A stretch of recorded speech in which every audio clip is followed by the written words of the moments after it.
Welcome to the World United. Welcome to the World United. T. Ramaswamiji holds an honors degree in Yes, economics. ma'am. Okay. An honors degree in economics from the Kerala University and MBA from IIM Ahmedabad. He is a certified management consultant. For over 3 decades, he practiced as a freelance management consultant, published over 60 books on various topics relating to economics, management, humor, lifestyle, health, and spirituality. He writes books on value based management with spiritual orientation. He has presented papers at national conventions and Asia Pacific Conference of Management Consultants and was a speaker at the First World Parliament on spirituality. Currently, he is the chief editor of The World United as monthly spiritual e-magazine. So we are so glad to have you here, sir. Your topic of presentation today is spiritual energy, the energy of the future. So you're most welcome to the platform and let's hear from you. Thank you very much for a nice introduction. Namaste to all of you. The World United has made a serious attempt to propagate spirituality all over the world, what Dr. Yugandhar calls a unity consciousness.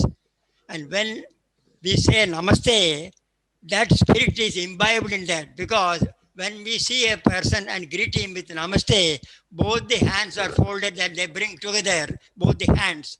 That means the spirit in you and the spirit in me is the same, and we are together, we are one, and we respect that spirit, we worship that spirit. That is the beginning of our conversation. So that is a very wonderful idea which our ancestors have designed and propagated. The consciousness is something which people are not aware of, even though they think that they have it. I will give you a simple example how consciousness connects all of us. See, we are 7.5 billion people. Imagine there are 7.5 billion earthen pots. These pots occupy space even when they are full. But when these pots are broken, the space doesn't go anywhere. It remains there. Consciousness is like that. In Sanskrit, they call it Gatakasham, Mahakasham. There is the space within this pot. When the pot the exterior disappears, it merges with the space outside and becomes one. That is universal consciousness. This feeling of universal consciousness, this awareness is the most important factor in creating spirituality and spiritual energy. If everyone realizes that he is part of that consciousness, which is the spark of divinity that is within him, he will definitely have love for every human being, and the bondage, the relationship, and the service attitude in the world will be much better. So that takes us to the awareness of universal consciousness. We are all part of it. Now, coming to spirituality, spirituality is the science of the inner life of man. We have got the external life where we react with the environment, but spirituality asks us to, prompts us to examine ourselves inside in relation to some supreme power within us. To give you an example, if we are considering management, management considers the management of assets external to man, whereas spirituality considers with the inner assets. And here, when you talk about inner assets, it is the body, mind, and intellect. To understand the concept of the body, mind, and intellect in relation to spirituality, I would like to bring the concept of a chariot. Imagine that a chariot is in front of you. The chariot has got two wheels, which are representing dharma or righteousness. The charioteer is the intellect. The reins are the reins, they represent the mind. The 5 horses, they represent the senses. So through the intellect. The intellect directs the mind, through the mind controls the horses so that the senses go on the right track. Now, coming to consciousness, spirituality, now we come to spiritual energy. The spiritual energy is the energy that is generated when a person is aware of his spiritual base. It is something other than the body, mind, and intellect. Even though you may say the spirit resides within, it is something different from the body, mind, and spirit. Because without the spirit, the body cannot survive. So the spiritual energy is one which inspires all other types of energy. And all other types of energy, they have got problems. Some of them are inadequate. Some of them have got shortage. So they are not available in adequate quantities. But spiritual energy is available in abundance. Now, with this spiritual energy, you can develop character energy. How we will do it, I will explain in subsequent time during the subsequent portion of the talk. So spiritual energy becomes character energy when your equipment, that is the body, mind, and intellect, they are utilized according to the best spiritual principles and for the welfare of mankind. Actually, if you examine the problems of mankind, you will find all these problems originate in the mind. It is the pollution of the mind. It is the pollution of the mind, I repeat, that is responsible for all the problems. As Bertrand Russell, the famous British philosopher, once mentioned, the seeds of wars are sown in the minds of men. So, an evil act has its origin in the mind of man. Similarly, the noblest of noble acts originates in the mind of men. For example, take the case of Swami Vivekananda. His energy, his spiritual energy, which transformed into character energy, it brought a message which shook the world through propagating the principles of Vedanta. So the mind has got, it is a double-edged weapon. You can use it for a good purpose as well as bad purpose. Now, spirituality helps you to use the inner assets of man to the best possible result, for the best possible results for the benefit of mankind. So I've told you in brief, the spirituality brings spiritual energy, helps spiritual energy, brings character energy.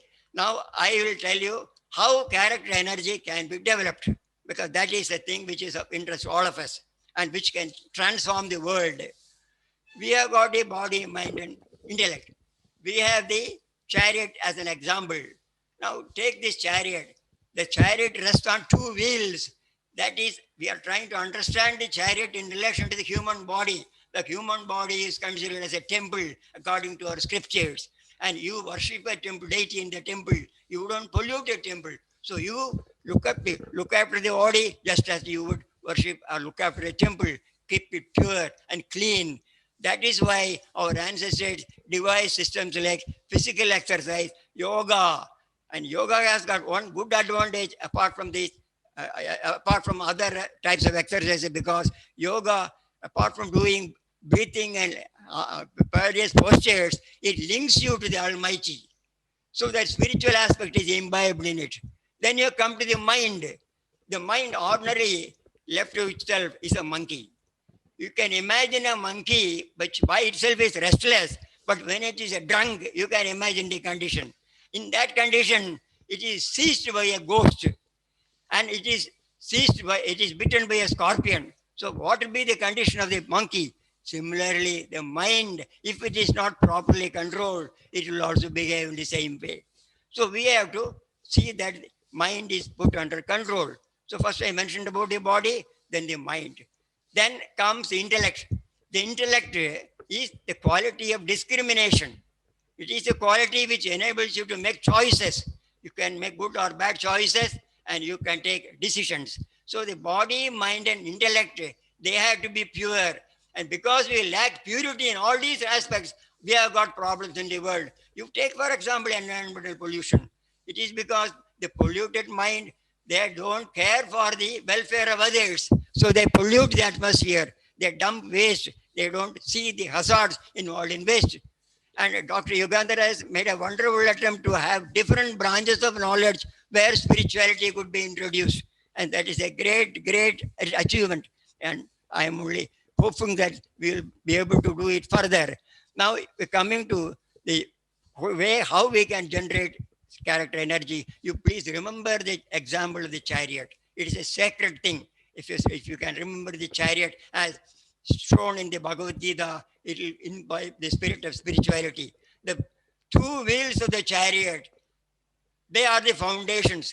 They represent dharma or righteousness. Then the charioteer is the buddhi, that's intellect. The reins represent the mind.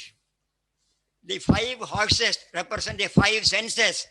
So if the senses are allowed to have their own way, they will go in such a way. And if the mind also goes after the senses, and intellect also does not issue proper discrimination, then the chariot will derail.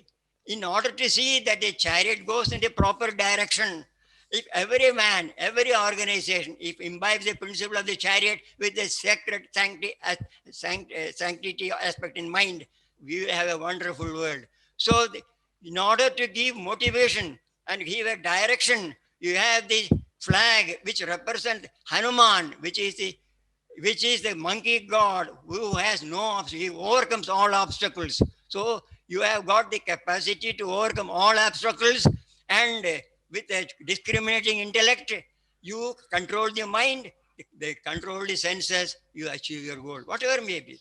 And according to our scriptures, when you are basing your actions on dharma, then what happens is there are 4 purusharthas, as they call it: dharma, artha, kama, moksha. Artha is earning of wealth. Earning of wealth should not be through unscrupulous means. Earning of wealth should be through righteousness, subject to dharma. Similarly, kama, desire should be subject to dharma. So if that principle is observed, everything resting on the wheels of just like the wheels, the chariot rests on the wheels. We are resting on everything on dharma. If you respect dharma, dharma will protect you. If you protect dharma, dharma will protect you. So this is the principle that we have to imbibe.